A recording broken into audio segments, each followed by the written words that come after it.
When we talk about remote sensing, one term that comes up again and again is the electromagnetic spectrum. But what exactly is it? And why is it so important for understanding how satellites observe the Earth? The electromagnetic spectrum is basically the complete range of electromagnetic radiation, arranged according to wavelength or frequency.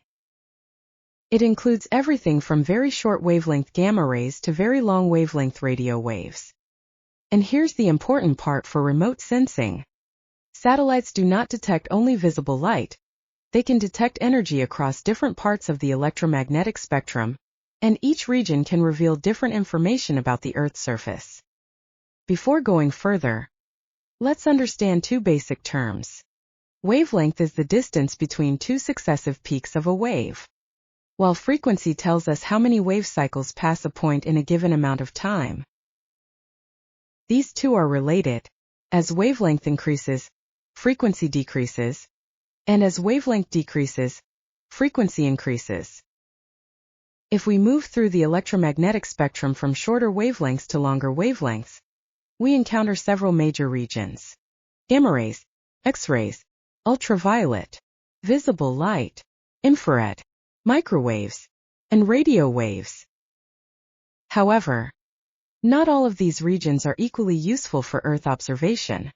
Remote sensing mainly makes use of specific portions of the spectrum where electromagnetic energy can interact with the Earth's surface and where sensors can effectively detect it. Let's start with visible light. This is the small portion of the electromagnetic spectrum that our eyes can detect. It is commonly divided into blue, green, and red regions. And when these three are combined, we get the colors that we normally see in a photograph or a true color satellite image. But remote sensing becomes much more interesting when we move beyond visible light. Just beyond the red portion of visible light is the near-infrared region, commonly called an IR. Our eyes cannot see it, but vegetation interacts with this region very strongly. Healthy vegetation generally reflects a large amount of near-infrared energy because of the internal structure of its leaves. Move further along the spectrum, and we reach the shortwave infrared or SWIR. SWIR is particularly useful for studying properties such as vegetation moisture, soil and rock characteristics, and burned areas, because many materials show distinctive absorption and reflection behavior in this region. Then we have the thermal infrared region. This part of the spectrum is especially important because we are no longer mainly looking at reflected sunlight. Objects emit thermal radiation based on their temperature. This means thermal sensors can help us estimate surface temperature and identify thermal differences, making thermal infrared useful for applications such as wildfire detection, urban heat studies, volcanic monitoring, and thermal anomaly detection. Next comes the microwave region. Microwaves have much longer wavelengths than visible and infrared radiation, and they are extremely important in remote sensing, especially for radar systems. Unlike optical sensors that depend heavily on sunlight, many microwave systems can operate during both day and night. And because microwave wavelengths can interact differently with clouds and atmospheric conditions, radar can often collect useful observations even when optical imagery is blocked by clouds.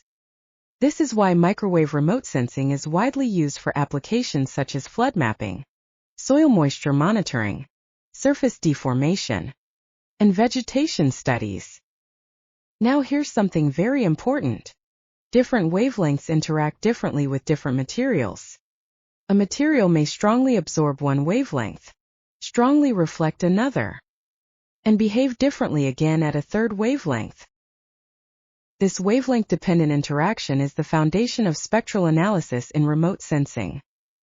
For example, healthy vegetation strongly absorbs visible red energy because of chlorophyll, but generally reflects strongly in the near-infrared region. Water usually has very low reflectance in the near-infrared and shortwave infrared regions because it absorbs much of that energy. So, when a sensor measures energy in different spectral regions, we can compare those responses and learn something about the material being observed. This is also why satellites don't simply capture one giant image of the Earth. Instead, Sensors are designed to measure specific portions of the electromagnetic spectrum using different spectral bands. A multispectral sensor may measure several broad bands, while a hyperspectral sensor can measure hundreds of narrow and closely spaced bands. And this brings us to one of the most important ideas in remote sensing. The electromagnetic spectrum gives us the range of possible wavelengths, while spectral bands tell us which specific portions of that range a sensor actually measures.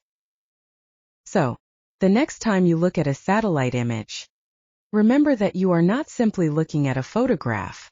You are looking at a measurement of electromagnetic energy, captured in specific parts of the electromagnetic spectrum. And each part can tell us something different about the Earth. The easiest way to remember it is this. Shorter wavelengths include gamma rays, X-rays, and ultraviolet. Visible light is the small portion we can see, followed by infrared, microwaves, and radio waves at longer wavelengths. And in remote sensing, the most commonly discussed regions are visible, near-infrared, shortwave infrared, thermal infrared, and microwave, because each interacts with the Earth's surface in a different way, allowing us to observe properties that our eyes alone cannot see.